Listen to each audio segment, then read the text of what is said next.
solution for everybody. If you're looking for small amounts of money, angels still exist, they're still prepared to deal.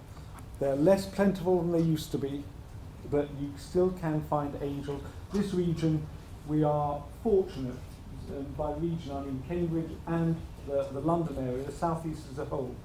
We've probably got the best group of angels you're going to find this side of the Atlantic. You need to understand what angels want. You need to understand their motivations. You have to persuade them that they're going to get a positive return on the money. But the really important thing to do is get them interested in the business. Because in my experience, what they really want to do is play in your sandbox. They love running business, and what they want to do is come and play with yours. That can be good, it can be bad, so selecting the angels you want is important. Treating them well. Don't grab their money and then hand them off and not ever speak to them again. The more you get them involved in the business, the happier they'll be. And I have, in a previous business that I was chairman of, I managed to go around and get 7 funding rounds from the same group of angels because we kept them well informed with what we were doing. So it can be done. It requires good investor relations. Seed funds. In the northeast of England, where my seed fund is based, there are 5 other seed funds. There's more money in the northeast of England, the northwest, than there are deals. We're in the silly situation up there of seed funds competing with each other for deals. Down here, it's a desert. You don't have it. Should I apportion blame? Maybe I won't apportion blame for why there's less seed funds down here than there should be. I've known people move their business from Cambridge to Newcastle to get funding. It can work, but you really have to be committed to do it.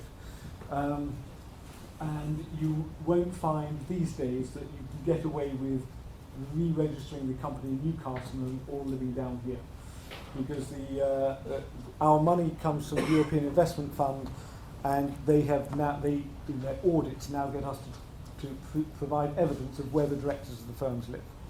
And one of the funds in the northeast of England got found out on this, and they're having to repay several £million, which is going to have to come from the directors' pockets, which they're not very happy about. Let me move on to venture capital firms. Right, the people who we often think about when we're thinking about investment funding. It does still exist, but the venture capital industry in the UK is about half the size that it was 5 years ago.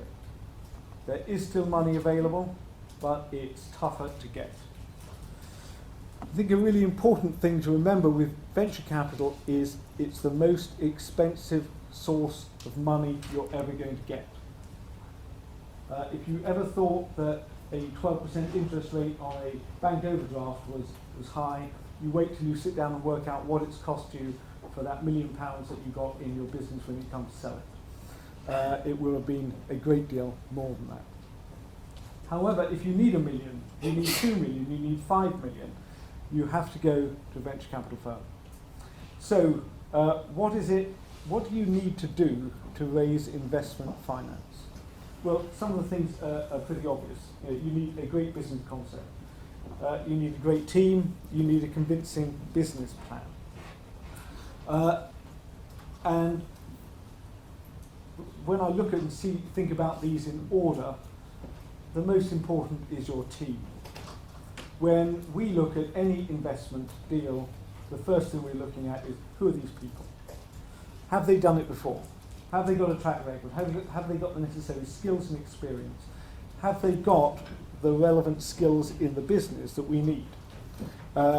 If you turn up on your own to our seed fund, even with a great idea, we will say, sayonara, go away, come back when you've got a team of people to work with you.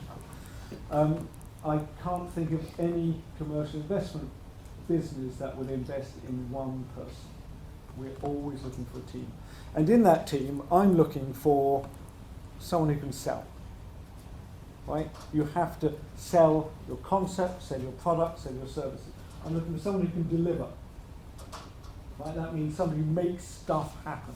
100%, reliable, on budget, on time.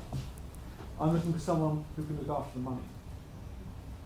I'm looking to see, have you got those skills in the business? If you haven't, I want to see that you recognise you need them and you're going to get them in the near future.